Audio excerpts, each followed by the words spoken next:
بینەرانی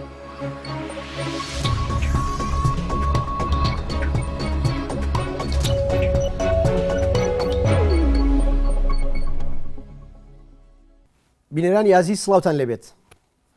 بەڕێزان لەگەڵ هەڵگیرسانی جەنگی دووهەمی جیهانیدا ئێران گۆڕانی گەورەی بەسەرداهات. لە ساڵی 1940دا ئینگلیزەکان لە خواروی ئێرانەوە و لەشکری سووری شوورەویش لە ژووری ئێرانەوە هاتە ناوەوە. لەو نێوانەدا ڕەزاشا دوورخرایەوە بۆ دەرەوەی ئێران و خەڵکی کوردستان و ئازربایجانیش ئەم هەلەیان خۆستەوە و کەوتنە خۆیان. لە ئەنجامدا و لە ساڵی 1942دا لە کوردستانی ڕۆژهەڵات و لە شاری مەهاباد کۆمەڵی ژیانەوەی کورد ژێکاف دامەزرێنرا. دەوترێت یەکێک لە سەروەریەکانی مێژووی نوێی کورد کۆمەڵی ژێکاف و یەکێکیش لە بەرهەم و دەستکەوتە گرنگەکانی مێژووی ڕۆژنامەوانی کوردی گۆڤاری نیشتیمان و یەکێکیش لە کارکتەرە سەرەکیەکانی کۆمەڵی ژێکاف و گۆڤاری نیشتیمان عەبدوڕەحمانی محەممەد ئەمینی زەبیحی بوو ناسراو بە مامۆستا عولەما. ئەو جگەلەوەی ئەدیب و نووسەر و زمانزان و زمانناسێکی گەورە بوو، سیاسێکی دیار و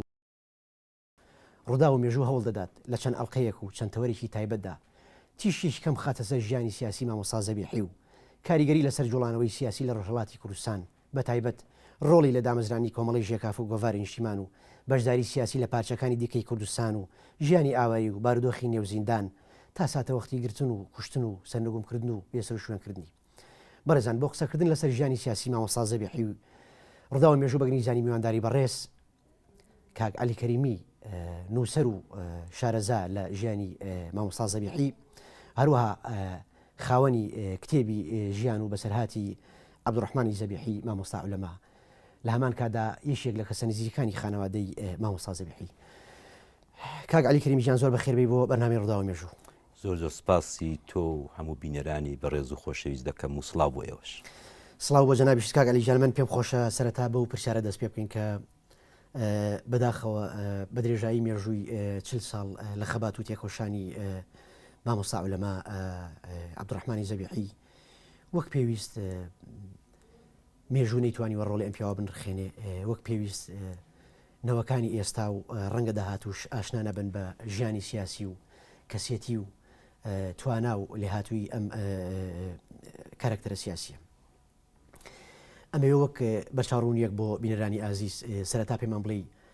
مامۆستا عولەما عەبدوڕەحمانی زەبیحی چێ و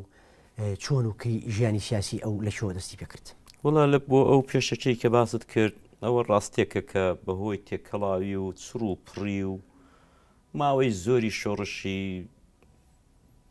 کورد لە هەموو پارچەکاندا ئەوەی دەفەرمووی زۆر ڕاستە. زۆر کەس و یەک لە هەرە زوڵم لێکراوەکان مامۆستا زەبیحیە کە زۆر کەسی دیکەش کە بەداخەوە لەو شۆڕشەیدا قەت نرخی خۆیان پێ نەدراوە و لەبیر چوونەوە وەکو سەربازی گومناوان زایتر هەر کەسە بە زیاد و کەمەوە بە حەزمی خۆی. بەڵام ئەوەی کە بۆ پرسیاری جەنابەت ئێمە دوای تێکچوونی قاجار لە ئێرانی و دوای تێکچوونی عوسمانی و دروستکردنی دەوڵەت نەتەوە لە ناوچەکەدا کە زۆر درەنگتر هاتە وڵاتی ئێمە شەرق الئەوسەد ڕۆژهەڵاتی ناوەڕاست، دەوڵەتی نەتەوەیی ڕەزاشای پەهلەوی لە ئێرانە دروست بوو کە دیارە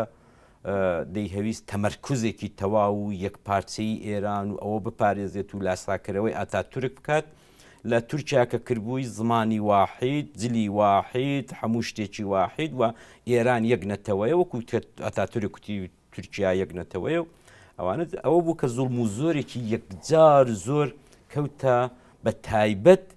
گەلی کوردستان لە ڕۆژهەڵات. تەنانەت شەڵواری کوردیان لێ قەدەغەکردن، تەنانەت پێچ و کڵاویان لێ قەدەغەکردن، ئەوجار کۆلتوری کوردی کە عادەتی گرتبوو بە چارشێو و خۆتاپۆشێنی ژنان چارشێوی قەدەغە کرد کە دیارە کوردەکان نەچوونە ژێرباری ئەو هەموو زوڵم و زۆرەی و شۆڕشی شێخ عوبەیدوڵڵای لەولای هێندە لە شمالی ئێرانێ لە مێژ نەبوو کە ڕوویدا بوو ئەو کارە ساتێک کە بەسەر سەرکردەکان هات بوو. بە دواییدا مەسەلەی شۆڕشی ئیسماعیل ئاغای شکاک ئەینی شت برینەکان خەیماغی نەبەست بوو کە کۆمەڵێک لاو کۆمەڵێک خەڵکی دڵسۆزی شارۆچکەی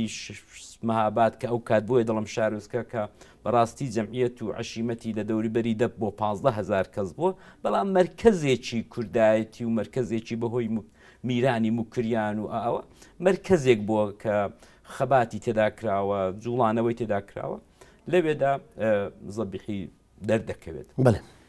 ئەوەی کە بگەڕێتەوە سەر ژیانی بنەماڵەیی و منداڵی زەبیحی، دەبێت ئەرستام بکەم زەبیحی هەر لە منداڵیەوە کوڕێکی گورج و گۆڵ، کوڕێکی زەبر و زەنگ، کوڕێکی زیرەنگ، مناڵێکی زیرەنگ بۆ لە مەکتەب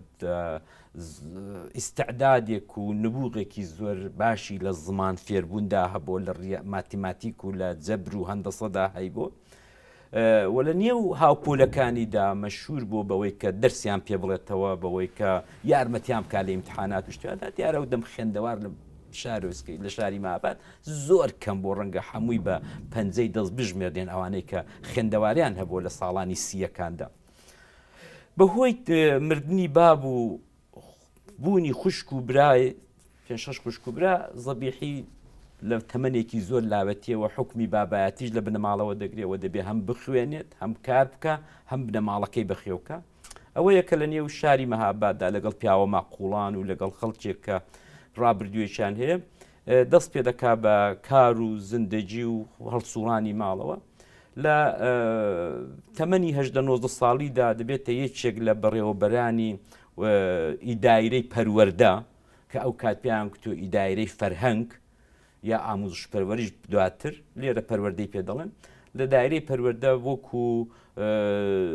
جەڕبادەرێک هەموو ئیشەکانی کردووە، مامۆستایەتی کردووە، کاروباری پەروەردەی کردووە. پاشان کە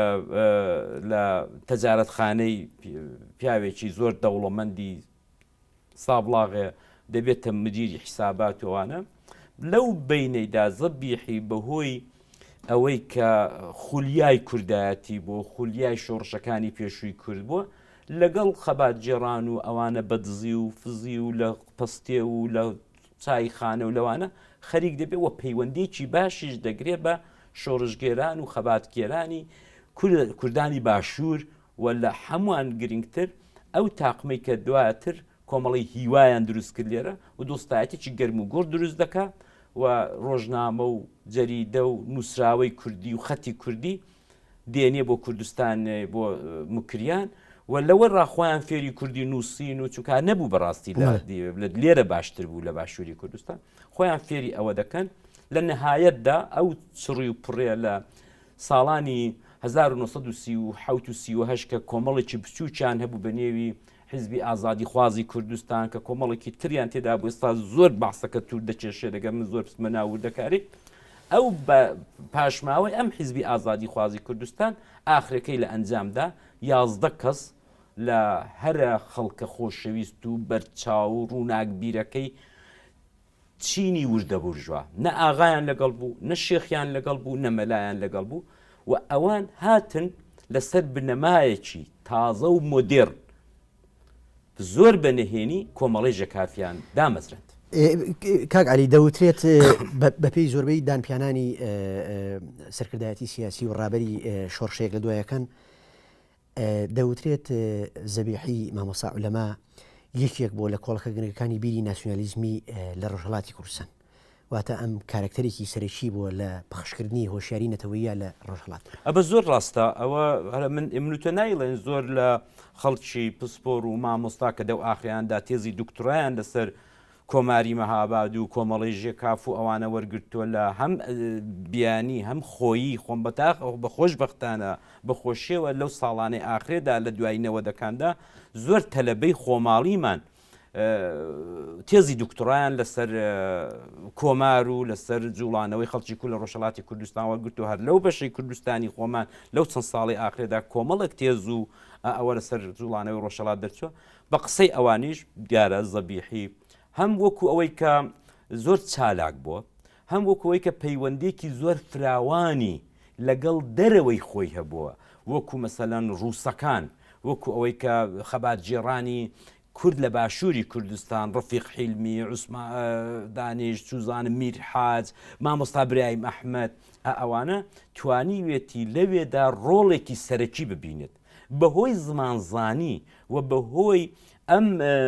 نبوغەی کە لە نووسین و دەست بە قەڵەمبووندا هەیبوو لە نووسراوەکانی کۆمەڵی ژێکاف کە یەکەم نووسراوە دیاری کۆمەڵی ژێکاف بۆ لاوەکان بوو دەستێکی زۆر باڵای هەبوو لە چاپکردن و چوونی چاپخانە و پیچچنین و ئەوانەدا توانایەکی یەکجار گەورەی هەبوو و دوایویش سەرنجامی نووسراوەکانی کۆمەڵە ژێکاف کە بریاری کۆمیتەی سەرکردایەتی بەوە دەرچووکە بەڵێ دەبێت زمان حاڵێک بۆ کۆمەڵی ژێکاف دروستکەین کە چکە کۆمەڵی ژێکاف لە بیرت بێ زۆر نەهێنی بوو ینی بە شێوەیەک نهێنی بوو کە خەڵک نەیدەزانی ئەمە لە چۆ هەڵدەقڵێن دەڵێن چی چۆن بڵاو دەبێتەوە ئەو نووسراوانە چیان لەگەڵە چیان لەگەڵ نیت زۆر شێوەیەکی مەرموز و نهێنیان کاریان دەکرد و سۆندیان بۆ یەکتر خوار بوو ئەمە تەنانەت نووشەی سۆندخۆرەکان هەبوو مەسەن ئەو کاتی زەبیحی توانی ڕۆڵێکی گەورە چ لە بەڕێوەبردننی کۆمەڵی ژێکاف لە 1942 هەتا 1945 بجێڕێت لە ڕێخستنی ئەو تەشکیلاتە و هەمووی بنەمای ئیدۆلۆژی و سیاسی کۆمەڵی ژێکاف سرفەن لەسەر نەتەوەی کورد بوو لە سرفەن لەسەر ئەوە بووکە کورد حەقی خۆیەتی کە دەوڵەتی سەر بەخۆی خۆی هەبێت کورد هەر چوار پارچەی کوردستان بە خاچی خۆی دەزانێت و ئەم پارچانە دەبێت ڕۆژێک لە ڕۆژان یەک بگرێتەوە شعاری سەرەکی کۆمەڵی ژێکاف سربەخۆیی کوردستان بوو و لەوەیدا زەبیحی پشکی شەریەوە بەردەکەوێت چ لە نووسینەکانیدا کێستاوە لە بەردەستمانە لە نیشتیماندا لە دیاری کۆمەڵی ژێکافدا و لە نووسراوەکانی دواتریشی کە لە مەهاباد تەرە بۆ ڕۆیشتۆ بۆ هاتۆ بۆ وڵاتانی تر و وەکو باشوور و وەکو سووریاوانە هەمووی شەودایم حتا ئەو ڕۆژەی کە مردووە ئەو خەتی ناسیۆنالیستێکی بە قووەت کە کورد دەبێ خاوەنی دەوڵەت بێ کێشەی کورد کێشەیەکی نەتەوایەتیە و کێشەی نەتەوایەتی ئەو باوەڕی تەواوی بەوەی هەبوو کێشەی نەتەوایەتی تەنیا و تەنیا بە تەشکیلی دەوڵەتی سربەخۆ حەل دەبێت ئەوەدا لەوەیدا پێشتاز بووە باشە کاک عەلی دەوترێت بەر لە دروستبوونی کۆمەڵی ژێکاف لە ساڵی 1942 قسە لەسەر حیزبێکی دیەکە حیزبی ئازادیخوازی کوردستانەکە جەنابەت ئاماژەیەکی کورتی پێکرد لە ساڵی 1938 بۆ 1939 دەوترێت زەبیحی لەم حیزبە شەڕۆڵی هەبوو ئایا ئەمە لە ڕووی مێژوویەوە ساخ بۆ تۆ بەفعلی لەو دەمەیە زەبیحی ئامادەی هەبوو ئەوەی کە ئێمە فەقەتەنیا بەیان نامێکمان لەو حیزبە هەیە گوایە کابرایەک بە نێوی ئالمانی ئەو سەرکردایەتی ئەو تاقمەی کردو کە لەوان بە عمرتر بۆ چونکە ئەو کاتی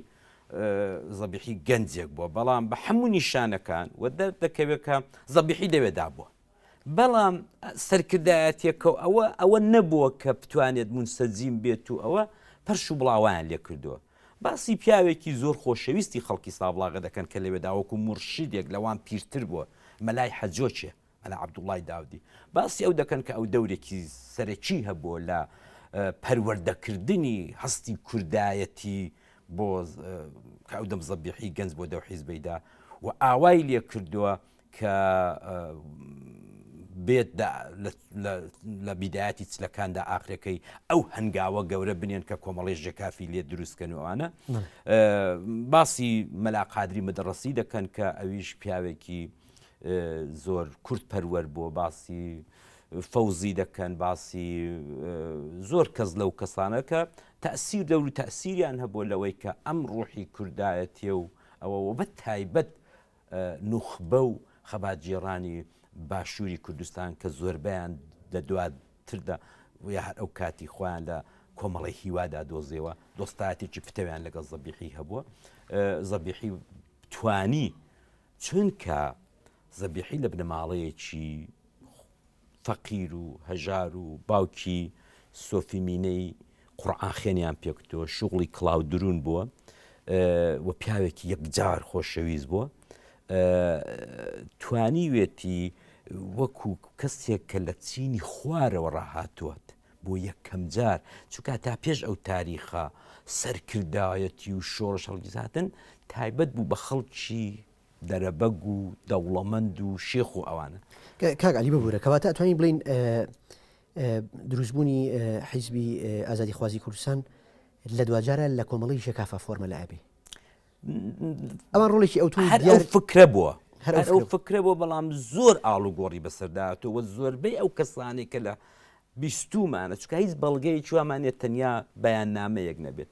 وە سەرکردەکەی دوای بە شێوەیەکی زۆر نادیار کەس نەیزانین چی لێ هاتوو ینی دەزانین چی لێ هات بەڵام ئەوە نەبوو کە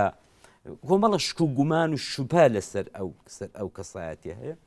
ئیتر ئەوانە ئەویان فەرامۆش کرد یەک دوو ساڵی خایاند هەتا ئەوانە دووبارە خۆیان ڕێخستەوە و خەڵکانێکی دیکەش هاتن لە باغی حاجی داود ئەمینەت لە دەنیژ مەهابادێ توانیان پێکەوە سەر بەسەریەکەوە بنێن 11 کەس لە دامەزرێنرانی کۆمەڵی ژێکاف توانیان سۆند بۆ یەکتر بخۆن و بینای کۆمەڵی ژێکافیان نالەوێ و کۆمەڵی ژێکاف لە ماوەیەکی زۆر کورتە توانی لە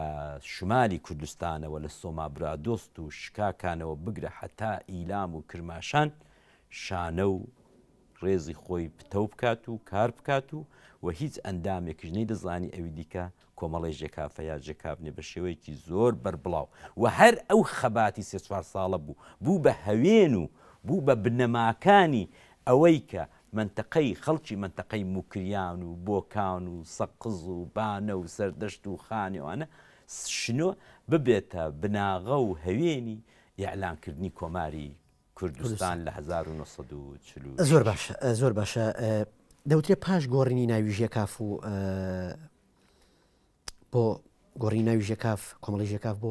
حیزبی دیموکراتی کوردستان و هاتنی پێشەوە قازی لەو دەما زەبیحی ڕۆڵێکی دیار و ئەوتوی نییە بۆچی ئەمە دوو شت هەیە کە من دەبێت لێردا ساغی کەمەوە بۆ مێژوو یەکیانمان ماوەی 2-3 ساڵ لەوەی پێش لە چاپکردنەوەی گۆڤاری نیشتیماندا کە بەخۆشیەوە توانیمان لەگەڵ بە هاوکاری بنکەی ژین هەموو نووسراوەکانی کۆمەڵی ژێکاف لە توی کتێبێکدا بتوانم چاپ بکەمەوە بڵاوی کەمەوە یەک بەڵگەی زۆر مێژووییمان لە ئەو کتێبە لە ژێر چاپ بوو هەموو ئەو کۆپیانەی نیشتیمان کە نیشتیمان 9 ڕقەمی دەرچوو لە هەمووی کۆپیەکان چ لە ئەوەی کۆنگرێسی ئەمریکا بوو چ لە ئەوەی لە بریتیش لایبرەری بریتانیایە بوو و چ لە ئەوەی کە بەدەست کاک ئەمیری حەسەنپورەوە بوو لە کانەدایە کە چاومان لێ دەکرد لە ژمارە 9دا لاپەڕەی 10 نییە ئێمە شەر احتیادی بۆ وەرمانگرت تا لەو ئاخرانەدا برادەرێک خێرخوازێک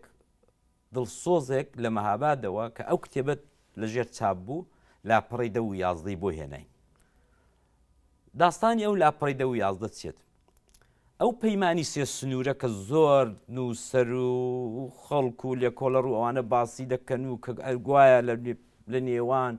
هەموو پارچەکانی کوردستان لە چیای داڵان پڕکراوە و پەیمانی هەر 4 پارچەی کوردستان و پەیمانی سێ سنووری پێ دەڵێن ئەبەو شێوەیە نەبوو ڕاستە لە چیای داڵان پڕ بووە بەڵام ئەمە کۆبوونەوەی تەنیا و تەنیا بینی سەرکردەکانی ژێکاف و هیوا بووە لەوێدا لە زینوی شێخی کە بەداخەوە کاک سەعیدی بانیمارانی ئەو ساڵانە مر ئەویش دەوێدا هەیە و دەو ئاخریاندا ڕسمێکی بۆ نردین و لە خودی کۆبوونەوەکەی کە ڕسمەکە بڵاو بۆتەوە لە سایتی کاک حەسەنی قازی لە ڕوانگەدا ڕسمەکانی کۆمار لەوێدا بۆمان دەرکەوت کە نوێنەرانی هیوا و لەگەڵ نوێنەرانی ژێکاف پەیمانێکیان بەستەوە بۆ برایەتی و بۆ یەکێتی و بۆ هاوکاری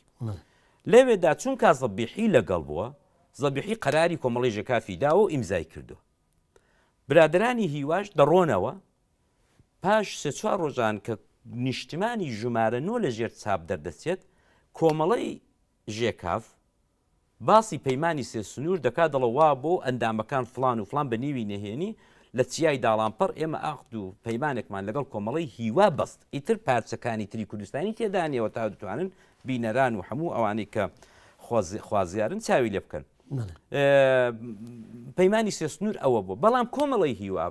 بە زۆر بەپەلە قاسیدێک دەنێرێ دەڵێ سەرکردایەتی هیوا دیارە ئەو کات سەر هیوا کێشەی تێکەوتووە ئێمە لەگەڵ ئەو پەیمان نامێنین ئەی ژێکافیش دەرچووە نیشتیمان لە تەورێزەوە بە 1000 جانەوەنجی و بە 1000 زەحمەت هێناویانەتەوە مەهاباد چی بکەن چی نەکەن ئەو لاپەڕەیە دەدڕێنن لی دەکەنەوە لاپەڕەی باسی پەیمانی بینی هیوا و پێم ژێکە. کافە کە لە چیای داڵامپەر کە سێ سنوورە بەڵێ. ئەلێوێکرا ئەوە داستانی پەیمانی سێ سنوورە بچینەوە سەر پرسیارەکە هۆکاری بەشداری نەکردنی غیابی زەبیحی لە ساتەوەختی دروستبوونی حزبی دیموکراتی کوردستان زەبیحی گورج و گۆڵ بووە لە هاتسۆدا بۆ معدل لەگەڵ سۆڤێتیەکان لەگەڵ هاشمۆف و ئەو کادر و ئەسکەریانەی کە سۆڤێت نردوونی بۆ ئێرانە لەگەڵ هەمووان لە پەیوەندیدا بووە نامە و نامەنووسینی هەیە کە بەشێک لە نامەکانی کە بۆ قۆنسولی تەورێزەی ناردۆ بۆ قۆنسولی ڕزایی ناردۆ بە ئازەری بە خەتی خۆی ئەمە لەو کتێبەدا چاپ کراوە ئەم ئەو هاتوچۆی دیپلۆماسی و عیلاقات و شتیوای هەرە بوو لە یەکێک لە سەفەرەکانیدا کە ئەمە سەر لەشکر زەنگەنە کە سەر لەشکری شای ئێران بۆ لە ورمێ لە ڕزایەی زەبیحی کە لە لای شکاکوانە ڕادەگەڕێتەوە بۆ کاروباری حیزبی چوو بوو لەگەڵ دڵشادی ڕەسووڵی و لەگەڵ قاسمی قادری قازی کە هەرس دووچیان لە چالاک و لە سەرکردەکانی کۆمەڵی ژەکاف دەبن لە تەنیژ ورمێ بەدەستی ژاندەرمەکانی ئێرانە دەگیرێن جانتایەکیان پێبووە پڕ بۆ لە نووسراوەی ژێکاف و کۆمەڵک ئاڵای کوردستان کە ژێکاف خۆی دروستی کردووە بە وەرگرتن لە ئاڵاکەی ئارارات و تۆزێک دەستکاری کردن کەرە ئاڵایە کە لە کۆماردا هەمووتان دیوتان ئەمە دەگیرێ بەدەستی ژاندەرمی ئێران بە مازیەوە کە دایان بنە لای سەر لەشکر زەنگەنە ئەوەی کە ئەمن دەیڵم لە بیرەوەرەکانی سەر لەشکر زەنگەنەدا خوێندومەتەوە و هەیە ئەوە دەزانێت کە ئەمانە چەند گرنگن ئەمانەن لە سەرکردەکانی کوردەکان و کە دەوڵەتی ئێران زۆر لیان دەترسا نەی دەزانی ئەو چاپخانەیە لە کوێیە نەی دەزانی ئەو حیزبە چییە لە بنبەر تەڵقڵاوە لە هەموو شوێنێکەن و لە هیچ شوێنێک نین دەست بەجێ قۆڵبەستیان دەکەن دایانێرن بە دەریاچەی ورمێدا گۆماوی ورمێدا دایانێرن بۆ تاران زەبیحی لەوێ مەحاکەمە دەکرێ و 8 مانگ دەگیرێت ئەمە کەیە ئەمە پاییزی 45 لەو ماوەیەدا دیارە پێشەوا قازی محەممەدوک و کەسایەتێکی خەڵکی سابڵاغ زۆر لە مێژ بوو داوای دەکرد کە ببێتە ئەندامی ژەکەف ئەوان دەیانزانی کە قازی محەممەد ئۆتۆریتێکی هەیە و چ دەسەڵاتێکی عەشایری هەیە و دەتوانێت کاریزمایەک بێت و دەتوانێت ئەوان لە ڕەوڕەوەی بنەماکان و ئەو ئوسول و بنەمایی کە کۆمەڵی ژەکاف سۆندی بۆ خواردووە لادات بۆیە کۆمەڵێک لەم سەرکردانی ژەکاف مخالفەتی هاتنی پێشەوایان کردووە کە بێتە ناو کۆمەڵی ژەکاف چونکە ئەوان ئەسڵی خۆیان لەسەر ئەوەدا نابووکە ئەم سێ قشرە نێنە ناو ژێکاف ئەگەر هاتنە ژێکافیش نەبن بە سەرکردایەتی بەڵام پێشەوە توانی وە ئیختلافێکی بینی زەبیحی و پێشەواش کە دەنگی داوەتەوە وەکو حکایەت و داستان زۆر لەو لاو لای باسی کراوە هەر لەوەوە دێت ئەو ماوەی کە زەبیحی دەژیرێت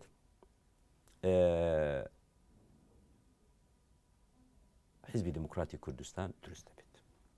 چۆن دیسانەکانە بۆ جاری دووەم هەیئەتێکی ئازەربایجانی سۆڤێت کە ئەو دەم ڕێی جمهورەکەی باقڕۆڤ بووە داعوەتێکی کەسایەتی عەشایری و سیاسی جاری پێش کە لە چلەکان چوو بوون بەس کەسایەتیە دیارەکانی عەشایری بوون ئەمجار کۆمەڵێک خەڵکی گەنج و سیاسیشان لەگەڵ خۆیان برد ببوورە کاک عەلی دەوترێ هەر لەسەر داوای جعفەر باخرۆف قازی دەبێتە پێشەوا دەبێتە سکرتێری حزبی دموکرات لەوێدا باقڕۆفیان دەڵێ کۆمەڵە زۆر توندە ئەو داوای جیابوونەوە دەکا و داوای سەر بەخۆی دەکاوانە ئێمە ناتوانین لەگەڵەوە بین ئێوە دەبێت بەشێک بن لە جمهوریەتی ئازەربایجانی ئێران کە ئەوە خەریکە دروست دەبێت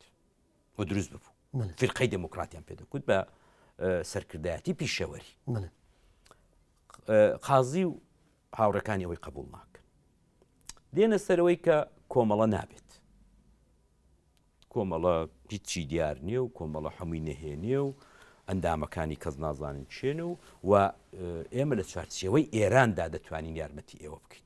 ئەوە دەبێت وەفتی کوردی ڕازی دەبن کە بێنەوە کۆمەڵە بگۆڕن یا تێکی بدەن و حیزبی دموکراتی لەسەر بینا بکەن. ئەم کاتە زەبیحی لە زیندانە لە تاران لەگەڵ دوو هاوڕەکەی قاسمی قادری قازی و دڵشادی ڕەسووڵی کە دێتە دەرێ زەبیحی کە ئەتۆ سەیری ڕۆژنامەکانی کوردستان بکەی هەمووی تێدایە کە لە ڕۆژنامەی کوردستاندا کە هەژار شعری بەسەر هەڵدەڵێ بەسەر زەبیحیدا لە ڕۆژنامەی کوردستاندا کە ئەوە هاتەوە و بەخێرێتەوە ئەوانە گیراون و لە ڕووی ئەو نووسینانەی ڕۆژنامەی کوردستان بۆمان دەردەکەوێت کە زەبیحی زیاتر لە 8 مانگ لە زیندانی تارانێ بوون لەو ماوەیەدا کە ئەوە دوای وەی کرد گۆڤاری ژمارە نوێی نیشتیمان دەرچووە ئیتر هیچ ژمارەیەک دەرنەچێتەوە لە خاکی کوردستانی ئێرانەدا ئەمە دیارە کۆڵەکەی سەرەکی دەرکردنی گۆڤاری نیشتیمان زەبیحی بووە لە تەورێت لەو فاسلەیدا قازی محەممەد لە باکۆوە دێتەوە و خەڵکی سابلاغە دەنگ دەدا و کۆمەڵێکی زۆر ئیجتیماعێکی گەورە لە سەرۆک عەشیرەتەکانی سۆما برادۆست و ناو شەمزینان و لە شمالی ئێران و شکاک و دێبوکری و مەنگوڕ و هەمووی ئەوانە گەور کۆ دەکاتەوە و دەڵێ کاکە ئێمە ئاوایە وەزەکەمان ئێمە تازە کۆمەڵە وەختی بەسەر چۆ ئەوانە ئێمە دەوێت حیزبی دموکراتی کوردستان دروستکی باشە کاکعلی هەندێک لەسەر چاو مێژووەکان ئاماژە بەوەکەن کە مامۆستا عولەما بۆ ماوەیەک ئەندامی کۆمیتەی ناوەندی حیزبی دیموکراتی کوردستانی ئێران بووە.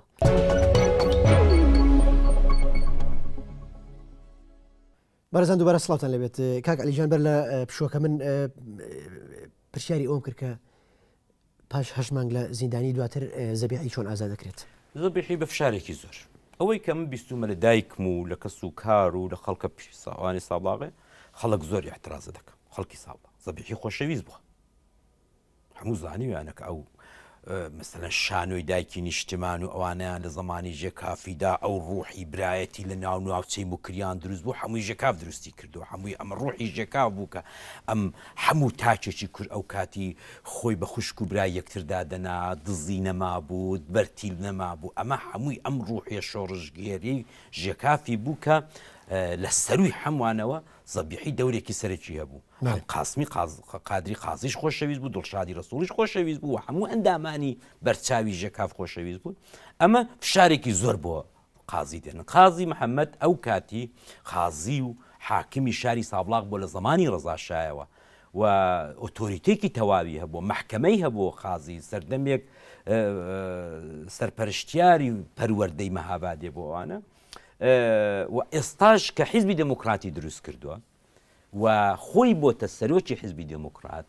و بەیاننامەی حیزبی دموکرات کە ئێستامە بەخۆشیەوە لە ڕۆژنامەی کوردستاندا هەر بە هاوکاری برایانی بنکەیژی چاپمان کردوتەوە بەیاننامەی یەکەمی حیزبی دموکرات کە چۆن دروست بۆ تەشکیل حیزبی دموکرات دەوێت داهەیە و ئیمزاکانی شێن 70 کەسن کە هەر زۆربەی زۆری سەتانەوەدی خەڵکی خاوەندە سەڵات پیاوی گەورە گەورە سەرۆک عەشیرات ئەوانە بوون کە بەداخەوە زۆربەی زۆری ئەوانە دوایەوەی کە کۆمار تێکچوو هەموو لە بنەوە لەگەڵ شاو دەستگا و ڕژیمی شایدا پەیوەندیان هەبوو بوو و بۆیە کۆمار ئاوە بێ کەزمایەوە ئەلەوێدا کە زەبیحی دێتەوە دەکەوێتە سەر ئەمرێکی واقع ئەو ئاگای لێ نەبوو گۆڤاری ژمارە نوێی نیشتمانی دەرکردو و خەریکە وردە وردە خەڵک بەرەو ئاگاهی و خۆپێگەیشتن و ئەوان دژی شەڕ بوون دژی شەڕی چەکداری بوون کوتیانە حتا هەر نەتەوەیەک حتا لەباری فەرهەنگی و سەواد و معلوماتەوە خۆی پێ نەگەیەنێت شعوری نەگاتە ئەوەی کە خاوەنی لایقی سەر بەخۆیە ئێمە نابێت دەست بۆ هیچ بەرین ئێمە دەبێت کار بکەین کە دێتەوە دەبین ئەمرێکی واقع جمهوری دروست بووە دوی ڕێبەندان کراوە ئاڵای کوردستان هەڵکراوە ئاڵای دەوڵەتی ئێرانی هاتۆتە خوارێ لە بیناکانی شاری مەهاباد و بۆکان و نەقەدە چی بکە کەسێکی ئاوا کە دڵسۆزی کوردە ئەمری واقع بەو پڕی نابەدڵێەوە دەست دەداتێت لە پەیوەندیەکانی دەرەوە لە هاتوچۆ لەگەڵ بارزانیەکان یەکجار تێکەڵاو بوو من لە زمان دایکمەوە بیستومە کە بەدەیان جار کاچی لەگەڵ مەلا مستەفای بارزانی هاتۆتەوە ماڵێ و لەوێت نانیان خواردە و لەوێت چیان کردو دەست دەداتێ و تەنانەت ئەگەر باش چاو لە مێژوو بکەین بارزانیەکان کە لە دیوی کوردستانی عێراقی فشاریان بۆ دێ و پەنادێنن بۆ چۆستانەکانی سەر سنوور و چۆستانەکانی شنوۆیە کار بەدەستانی کۆمار لە شک و گوماندا دەبن چونکە سۆڤێتەکان پێیان خۆش نییە ئەوانیش تەواو سەر بە سۆڤێتەکانن پێ ئۆتۆریتەی وان خاڵە لە مکریاندا ترسی ئەوانەیەکە ئینگلیسیەکان بارزانیان نردبێت بۆیە دوودڵی دەکەن باوەی دو سێ مانگەن دوودڵی دەکەن لەوەی کە ئەرێ بارزانیەکان وەرگرن یا وەرنەگرن کاربەدەستانی کۆمەر بەڵام دوایەوە تا بەیاننامە یەکەیەکە هەر بە نیوی ژێکافەوە دەرچۆزاییتر تا چەند ڕاستەیانە بەڵام فشارێکی زۆر دێنن بۆ پێشەوای کە ئەوانە برای ئێمن و لەو دیوی هەڵاتون و جەیشی عێراقی و ئینگلیسی بریتانیایی ئینگلیسی حملەیان پێکردن وڵاتیان لێداژی کردن دەبچین وەریان بگرین ئەوە دەبێت کە کاکسەدیقی حەیدەری وەکو وەزیری تەبلیغات دەچێ بەرەو پیریانەوە و دەیانهێنێتە نەغەدەی لە نەغەدەی ماڵ و زیگان بزکە و شخصی مەلا مستەفاش بە تەشریفاتەوە دێنە مەهاباد و دەیبەنە حزوری قازی محەممەدی و هەر لەوێش قازی محەممەد دەرەجەی ژێنەڕاڵی دەدا بە مەلا مستەفای وەکو سەرکردەیەکی ئەسکەری کە ئەم دەرەجەیە درابوو بە حەمە ڕەشیدخانی بانەش درابوو بە حەمە حوسێنخانی سەیفی قازی و بە زێڕۆخان یا بەهادورخانی بەوانش درابوو باشە کاک عەلی زەبیحی تێدەکەوێت مەجبورە ئەمە جمهوری دروست بۆ جمهوری ئازەربایجان لەو لاوە دروست بۆت ئەوە حیزب کۆمەڵات هەمووی زۆربەی زۆریان ئەوە یا چون دانیشتونیاوە لەو حیزبە تازەیدا کار دەکەن باشە پرسیارەکە ئەمەیە کاک عەلی لە پاش ڕوخانی کۆمار عەبدوڕەحمانی زەبیحی ڕۆژهەڵاتی کوردستان بەجێ هێڵێ و دێتە باشووری کوردستان دێتە ئەم پارچەی کوردستان پرسیارەکە ئەوەیە لە بارودۆخێکی ئاوا لە ساتەوەختی ڕوخانی کۆمارە سیاسەتمەدارێکی دیاری وەکو عەبدوڕەحمانی زەبیحی بۆچی ڕۆژهەڵات بەجێ هێڵێ ئەمە زۆر تەبیعی بوو لە پێشدا ئەوەی کە من بیستومە لە دایکم و نەنکم و ئەوانە و خاڵەکەی دیکەم ئەوە بۆ کە ئازەربایجان زۆر زوو خۆی بەدەستەوە دەدا جەعفەر پێشەوەری و جەماعەتی سەرکردەکانی ئازەربایجان ئەوە بوو کە قەوام سەلتەنە قەوام لە تارانیە لەگەڵ ڕووسەکان تەوافقی کرد و ئەمریکیەکانی و ئینگلیسەکانی زەختێکی زۆرێنە کە بابە شەرتی ئێمە ئەوە نەبوو کە لێرە لە ئێران بێنەوە دوای حەرب ئێوە دەبێت ئێران بەجێ بێڵن ئێمە ئێرانمان بەوە بەکارهێنا کە یارمەتی شەڕی جیهانی دووەم بدەین و یارمەتی بگەینین بە سۆڤێت ئەمە تەواو بووە حەربمان بردوێتەوە و ئێوە دەبێت ئێران چۆر کرد ئەومان لەبیر بێت کە ئینگلیسیەکانیش و ئەمریکەکانی زۆر لە بڵشویەکان دەترسان و پێیان خۆش نەبوو ئەو باو جەوی بڵشویک و کۆمۆنیزم بێت بەشێک لە ئەوروپای گرپوو بێت ئەوزا ئێرانە بگرێت و سۆڤێتەکان بتوانن بکەونە ئاوە گەرمەکانی خلیج و ئەوانە بۆیە زۆر پێیان داگرت و قەوام فریویدان قەوام ئیمتیازی نەوتی شمالی ئێرانی لەسەر کاغەز دا بە ستالینیش وعدیدا لەسەر ئەو وەی کە عەقدی نەوتی شمال وەربگرێت ئێران بەجێ بێڵێت پشتی ئازەربایجان و کوردستانی بە چۆل کرد سۆڤێتەکە چۆلیان کرد ئەوانیش دەخۆیان ڕانەدیت و لەو ماوەی دو سێ ساڵەشدا نەیانتوانی بوو ئەوەندە خۆیان بەقوت بکەن کە خۆیان بە تەنیا بەرهەڵەستی جەیشی ئێرانی بکەن ئێران شای ئێران کە کوڕەکەی هات بوو سەرکار محەممەد ڕزا شا و ڕزا شایان ڕاجگواست بوو بۆ یەکێک لە جەزیرەکانی موریس شتێکیاوە ئەمە زەعیف بوو دەوڵەتی ئێرانیش بەڵام بە بیانوی ئینتخابات و شەڕ تەواو بووە ئینتخاباتی وڵات جێیشی نات بۆ ئازەربایجان و ئازەریەکان بەداخەوە هیچ مقاومەتێکیان نەکەوە جەعفەر پیشەوەری و هاوڕێکانی فرقەی دموکرات هەموو هەڵاتن بۆ باکوۆیەوە بۆ سۆڤێت قسەیەک هەیە کاک عەلی ببەخشە قسەیەک هەیە سەبارەت بە هاتنی عەبدوڕەحمانی زەبیحی بۆ باشووری کوردستان بەهۆی کە ئەم کارکتەرە سیاسیە ئیدی بێئومێد بووە لە جوڵانەوەی سیاسی لە ڕۆژهەڵاتی کوردستان ئەم قسەیە چەند ڕاستە ئایا بێئومێدی زەبیحی هێنایە باشوور نەتەنیا زەبیحی کاکە هەرسمان هێنا کۆمار ڕووخا بەڵێ هەیقەت وەختێک سەرانی کۆمار وە لە ڕاسی ئەواندا پێشەوە دیتی کە ئازەربایجان بە ڕۆژێک هەمووی هەڵاتن بۆ سۆڤێت و میلەتیان بەجێهێش بە تەنیا و جەیشی ئێران دەستی کردە کوشت و کوشتارێکی یەکجار زۆر بێڕەحمانە و وەحشیانەی خەڵکی ئازەری ئیتر ئەژنۆی کورد لە ڕۆژهەڵاتی کوردستان شکا ئەوە بوو کۆبوونەوەیەکیان لە مزگەوتی هەباساغای کرد پێشەوا چوو کتی کاکە چ بکەین میلەت ئەوە جەیش دێتەوە ئێمە مقاومەت بکەین یا خۆمان بەدەستەوە بدەین دیارە زۆربەی زۆری خەڵکەکە کە هەمووی ئەم سەرکردانی کە هاتبوونە ناو حیزبی دموکرات و کۆمەڵی ژێکاو نەمابوو زۆربەی زۆریان دەوڵەتخواه و بازرگان و سەرۆک عەشیرەکە لە بنەوە هەمووی لەگەڵ ژنراڵەکانی ئێرانی و فەرماندەکانی ئێرانێت ڕابتەیانە بۆ دەو ماوەیدا تەنانەت لە چیتەڵەی ماست و پەنیریدا نامەیان بۆ کار بەدەستانی ئێرانەدا ناردووکەوانە هەمووی بە بەڵگە هەن قازیش زۆر هوشمەندانە دیتی کە ئەم مقاومەت بەوانە ناکرێت کوتی ئەمن میلەتی خۆم بەجێ نایڵم مقاومەت ناکەین بەڵام ئەمنی شەڵ نایە ئەوە بوو کە زەبیحی چوو بۆ چونکە هەر ئەو بوو کە علاقاتی دیپلۆماسی دەکرد زەبیحی قازی خۆی جێبەکەی خۆی دەداتێت لەگەڵ کاک سەدیقی حەیدەری ئەوەی کە من لە دایکم و نەنکم و خەڵکم بیستووە دەچێت بۆ ورمێ بۆ ڕەزای ئەچێ بۆ سەفارەتی سۆڤێتی بۆ قۆنسولی سۆڤێتی دەڵێ ئێمە خۆمان بەدەستەوە دەدەین بەڵام 17 ماڵین کە حتمما دەکوژرین داوای پەنابەریتان لێ دەکەین سۆڤێت نایدا دێتەوە ئیتر ئەوە دەبێت کە دەنا ئەوەی کە ئەمن دەیزانم تەنانەت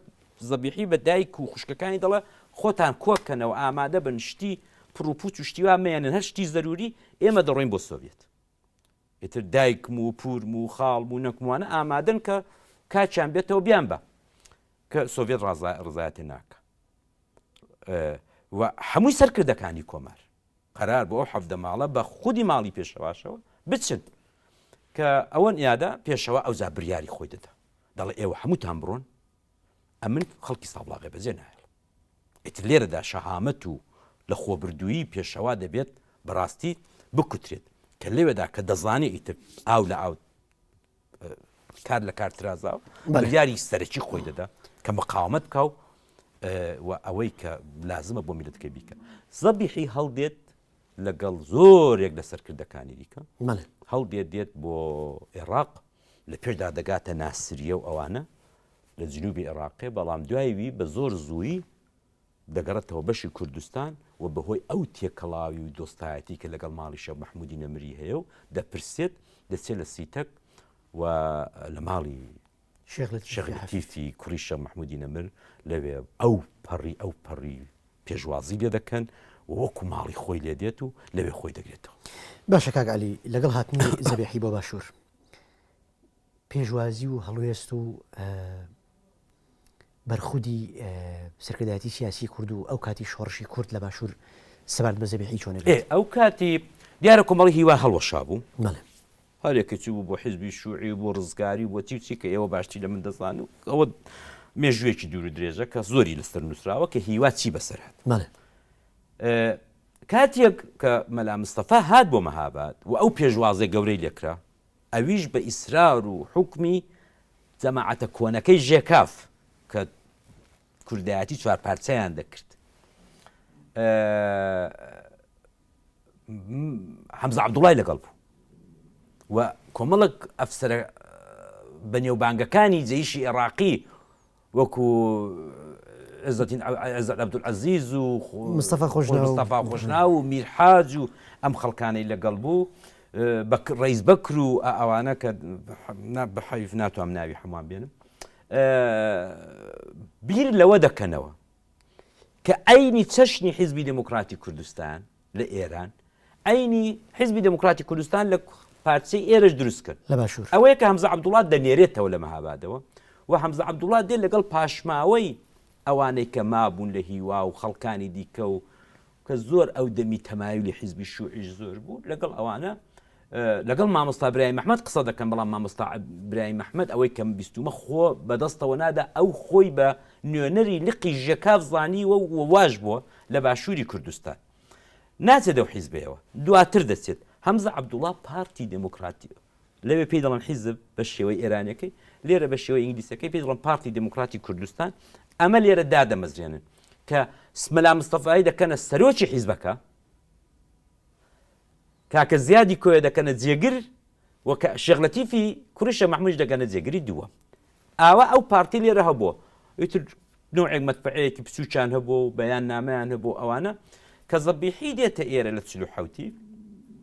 دەبینێ کە پارتی کۆمەڵک چالاکی هەیە بەڵام بەلای حیزبی شوعیدا داشکاندو ئەمە شەما خەتی فکر و ڕێ و مەشی حەمزە عەبدوڵای دەگەڕێت ئەوەیە کە زەبیحی لەو تەجروبەیە کە لە کوردستانی ئێرانە ژوەری گرتو ئەوانە و ئەم خەباتی کوردایەتی خەست و خۆڵەکە نوعێک دژایەتی لەگەڵ پارتی دەست پێ دەکا ئەو کاتی لەحوتوانە ئەوەیە کە لە ماڵی شێخ لەتیفی دەحەولدا دەبێت گۆڤار دەرکاتەوە کە ئەوەی کە من لە دکتۆر عێزەدین دکتۆر عێزەدین مستەفا و لە جەماڵ نەبەز و کە لە کتێبەکەیدا باسی کردو و دکتۆر عێزەدینیش لە توێژ لەگەڵ خۆمدا باسی کردو و زۆر خەڵکی دیکەش باسییان کردو و محەممەدی شاپەسەندیش کە هەر لەگەڵ زەبیحی بۆ وەکو تەلەبەیەکوانە باسی دەکەن لە ماڵی خالید لێر و عەبدولسەتار شەریف و ئەمانە نیشتمان ژمارەدە لە ماڵی شێخ لەتیفی دەردەکرد بە چاپخانەیەکی دەستی زۆر سادە کە تیعدادێکی لێ بڵاو دەکەنەوە لەوێدا لە نیشتیماندا هێرش دەکەنە سەر پارتی کە پارتی وایە وتر ئەمن ئەوەی کە لە کاک دکتۆر عێزەدین مستەفام بیستۆ حتا مەتنەکەی لە بیرە کە لە ژمارەی داهاتوودا پارتی جوابی زەبیحی دەداتەوە کە دەڵێ کۆمەڵەی ژێکاف لە دەوری دووهەمیدا بە زمانێکی ئاژا و ئەوانە هاتوتەوە مەیدانەوە کە گوایە بەڵام بەداخەوە من دەستم نەکەوت نە نووسراوەکەی پارتی نە نیشتیمانی ژمارەدا زەبیحی دێتە ئێرە پاژەوەی کە دەزانێت کوردەکانی ئێرانێ نەهاتن بەرەو پیرەوە نیشتیمان هەر ژمارەدەیەکەی دەرچوو لە سەدحێکی زۆر بچووکدا و کوردی ئێرانی خامۆش بووە جەویەکی سکوت و خامۆشی و بێئومێدی و بێهیوایی و دوای ئەعدامی قازیەکان و دوای ئەو جەوەی کە شای ئێرانێ لە هەمووی ناوچەی موکریان دروستی کرد ئەو بێئوهیوا دەبێت لە کارکردن لە کوردستانی ئێرانێ بەڵام وەکو خۆی کە خۆی بنەتەوەی زانیوە قۆڵی لی هەڵدەماڵە دەڵێت لە هەر پارچەیەکی کوردستان بم ئەوێ مڵکی منە ئەوێ خاچی منە ئەمن بۆم هەیە خەبات بکەم ئەوە تابەتمەندەکانی زەبیحی ئێستا باسیەکەین بەڵام من بەرلەوە ئەمەوێ ئەو پرسیارە بکەم لە پاش ڕوخانی کۆمار لە 46 ئیدی تا پەنجاکان هیچ هەوڵ و جموجوڵێکی سیاسی لە ڕۆژهەڵات بەدی ناکرێت هیچ زەبیحی لە باشوور هیچ هەوڵێکی لەو پێناوانەیەوە خودێکی نەبوو بۆ هەر ئەوە کە ویستویانە لەگەڵ ویستێتی لێرە درێژە بوو لەگەڵ محەممەدی شاپەسەند و کۆمەڵک برادری دیکەش لە کۆیە بوون و کاڵاتون لە کۆمارەوەکو کاک سەدیقی حەیدەری و غەنی بلووریان هاتۆ بۆ سەفەر لە سیتەک زەبیحی دیوە و ئەوانە غەنی بلووریان هەو کەسایەتەیە کە 25 ساڵ لە زیندانی شایدامایەوە کە لە زمانی ڕوخانی شایدا ئازاد بوو لەگەڵ ئەوانە محاولێکی زۆر دەکا بەڵام دەبینێ ئەو کەرەسەیە نین بۆی جێبەجێ نابێت تۆ دێبگەڕێوە 70 ساڵەوەی پێش ئەو سورعەتی ئیرتباتات و هات و چێوانە زۆر زۆر زەعیف بووین تۆ نامەیەکی بچووک بچوو باوە بۆ بەدەبوو سوال بەڵێ پەیوەندیەکان زۆر زۆر بەرتەسک بوون ئەمەیە کە زەبیحی بێهیوا دەبێت کە دووبارە کۆمەڵەیەکی ژێکاف و گۆڤارێکی نیشتیمان و بەو کەسایەتیانەی کە ئەو هەیبوو لە ناو ڕۆژهەڵاتی کوردستان ئەو لەوە دەزانێت ئەوەی تازە بۆ ناچێتە سەرت کەواتە قسە ڕاستەکە بە فعلی زەبیحی لە باشوور هەوڵیاوە کە کۆمەڵی ژێکاف لە ماڵی شێخ لەتیفی لە سیتەک وە ئەوەی کە محەممەدی شاپەسەند لە وتوێژێک لە تەلەڤیزیۆنی کورسات و بە لە نامەیەکدا بۆ من نووسیوێتی کە ئێستاوە لە بەردەستمە مقابلەشی هەیە بە زیندوی لە کورساتدا ساڵانی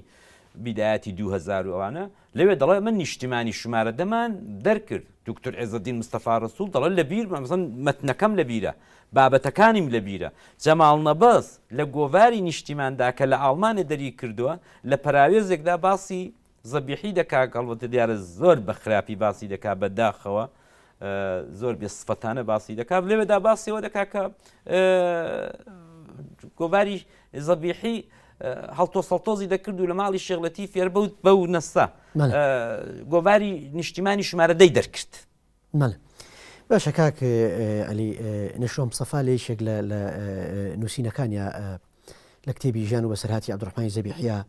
ئاماژەی بۆ کردووە سەبارەت بە کەسێتی زەبیحی هەندێک ئاماژەیەوە بۆی کە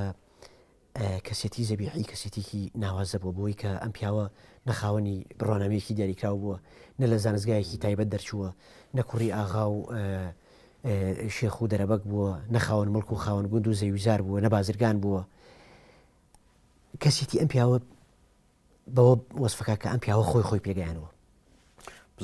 تۆ وەک کەسێکی نزیک لە زەبیحی وەک ئەوەی کە خاڵت بووە چۆن توانیوێتی لە باردۆخێکی ئاوا لەم بکریانە کەسێکی ئاوا دیار بێت زانی کاک فەیسەڵ هەموو مرۆڤێک وە یەک ناسن کۆمەڵێک مرۆڤ هەن لە دنیادا کە نوعێک نبوغیان تێدایە هیچێک لە نبوغەکانی زەبیحی کە لە زۆر هاوشاری خۆمم بیستووە کە ئێستا بەداخەوە نەماون من وتوێژێکم کاتی خۆی لە ساڵانی 90 لەگەڵ نەزمەدینی تۆحیدی کرد لە ستۆکۆڵم نەزمەدینی تۆحیدی بەداخەوە وەفاتی کرد ئەو چەند ساڵە یەکێک لە یادگارەکانی کۆمەڵی ژەکا بوو کە لە موئەسسینی کۆمەڵی ژەکاتیش بوو هەمووی ئەوانەی کە قسەم لەگەڵ کردوون لەگەڵ مەسەلەن مەلا قادری مەدەڕەسی لەگەڵ زۆر ئەوانەی دیکە مەسەلەن ئەوانەی کە ماو بوون تاوخانە هەموو باز لەوە دەکەن کە نوعێک نبوغی سیاسی و عیلمی لەو کوڕەیدا هەبووە زەبیحی زمانەوانێکی باش بوو کوردێکی زۆر باشی دەزانی هەر ئەو کاتی کە ئەو منداڵ بووە سنفی 6 و 7 ئیبتدایی بووە گیوی مکریانی هاتۆ بۆ مەهابەت سنفێکی بۆ خۆی کردوێتەوە دەرسی فەڕانسی بڵە بە منداڵە سابڵاغی زەبیحیش چووە زەبیحی پێشوە کە گیوی مکریانی بێت عاشقی زمانی فەڕانسەوی بووە لەبیرتان بێ ئەو زمانی فەڕانسەوی لە ئێرانی زمانی دووەم بوو نە ئینگلیسی زەبیحی دەچێ بۆ لای گیوی مکریانی لەوێ دەرسی فەڕانسەوی دەخێنێ و هەر لەوێشەوە خولیای دروستکردنی قاموسی زمانی کوردی لە مێشکی دەدا کە لاڕووسی فەڕانسەوی دەبینێت و دەیناسێت ئەوەی کەم بیستومە لە خەڵکی دەڵێن بە 3-4 مانگان و پێش مامۆستای گیوی مکریانی کەوتەوە دەڵێن لە هەمان کاتا زمانی عەرەبی و فارسی و تورکی زانیوە و بە ئینگلیزی ڕوشیش قسەی کردووە ئەو ئەرمەنی فێر ببوو چونکە سابڵاغ ئەرمەنی تێدا بوو جارێ زۆربەی سابڵاغی کۆن ئازەرێکی زۆر باش دەزان زەبیحی تورکێکی زۆر باشی زانیوە بە تورکیەوە تا نامەی نووسیوە بۆ قۆنسولی ڕووس لە تەورێس ئەوە نامەی خەتی ئازەری زەبیحیە ئەوانەی هەبووە لە هەمووی گرنگتر لەگەڵ شۆڕژگەران و خەباتجێڕانی باشوور و تورکیا و سووریا کوردایەتێکی خستخۆڵی کردو وە ساغ بۆ لەسەر کوردایەتی لەسەر بیری کوردایەتی دەوترێ ئەم پیاوە بیرێکی کوردستانی هەبوو کەسێتی زەبیحی بیرێکی کوردستانی هەبوو هیچ کات پێوەست نەبوو بە ئایدۆلۆژیایەکی دیاریکراوە بە حیزبێکی دیاریکراوە بە پارچەیەکی دیاریکراوە کە دێتە باشووریش پلەی باڵای سیاسی وەرەگرێت ئەوە چۆنە زەبیحی ساغ بوو لەسەر مەبدە ئەوان کە کۆمەڵی ژەکافیان دامەزران گەیشتبوون ئەو ڕاستی کە کورد نەتەوەیەک و حەقی خۆیەتی سەربەخۆیی هەبێت حەقی خۆی هەبوو ئاڵای هەبێت حەقی خۆیەتی دەوڵەتی هەبێت ئەوان زۆر زوو بەوەی گەیشت کە بەداخەوە ئەم سەرتاسەری چاولێکردن ئەو کۆزمۆپۆلۆتیەی کە ساڵی 56 و 57 زەبیحی بەگژی داچەوە لە کوردستانی سووریا ئەو دەمیش لێ ئەو دەردە ببوو بە باو ئەمە ئەو کاتی ئەوان لەسەرەوەی ساغ بوون چاولەوەی مەکە دوای حیزبی دموکرات و دوای جیلەکانی دوای 50کان و 60کان و 70کان و 80کان و ئێستاشی لەگەڵ بێ دەستمان کرد بە ئێرانچێتی و بە عێراقچێتی و بە تورکچێتی و بەس ئەوە ئەمە ئەو کاتی ئەوان کۆمەڵی ژێکاف سام وە زەبیحی بە درێژایی مێژووی کە هاتە ناو پارتی دموکراتی کورد لە عێراقێش لە کوردستانی عێراقەیە کە چوو بۆ پارتی کوردی سووریا و پارتی کوردی سووریان دروست کرد لەگەڵ خەباتجێڕانی کوردی سووریا ڕۆژێک لە ڕۆژان دەستی لەو مەبدەئەی خۆی هەڵنەگرت لە نووسینەکانیدا دیارە لە قاموسەکەیدا حتا ڕنگ دەداتەوە لە هەمووی ئەو بیرەوەریانەی کە لەگەڵ مامۆستا برای مححمەد کە خۆم بوتیوێژی 3-4 سەعاتەم بە ڤیدۆ لەگەڵ کردووە لەگەڵ بەڕێز مامجەلالی کە بوتیوێژم لەگەڵ کردووە لەگەڵ زۆر کەسایەتی دیکە لەگەڵ کەریمی حسامی لەگەڵ حەمەد ئەمینی سڕاجی لەگەڵ کاک نوێشیرەوانی لەگەڵ زۆربیان کاک سەلاحی مۆحتەدی هەموویان لەسەر ئەوە پێدا دەگرن کە زەبیحی ڕۆژێک لە ڕۆژان لەو خەتەی کە دروستی کردبوو لە زمانی ژێکاف و لە زمانی هەرگەنجێتیەوە ئەو لەوەی لای نەدا هەر مستحقی بۆ زانی کە کورد دەوڵەتی خۆی هەبێت زۆر بەڕێز کاک علی کەریمی نووسەر و شارەزا لە ژیانی سیاسی مەمەستا عەبدوڕەحمانی زەبیحی سوپاس بۆ بەشداریت لە ئەڵقەی یەکەمی بەرنامەکە هەوڵین لە ئەڵقەی دووهەم و کۆتایی دیدارەکە تەوەرەکان تەواو بکەین بەڕێزان ئەڵقەی یەکەمی گفتوگۆکەمان لەگەڵ بەڕێز علی کەریمی کۆتایی هات تا ئەڵقەی دووەم و بێگەشتنەوە بەخواتان سپێرین خواتە لەگەڵ سوپاس کاک علی. دەست بۆ زۆر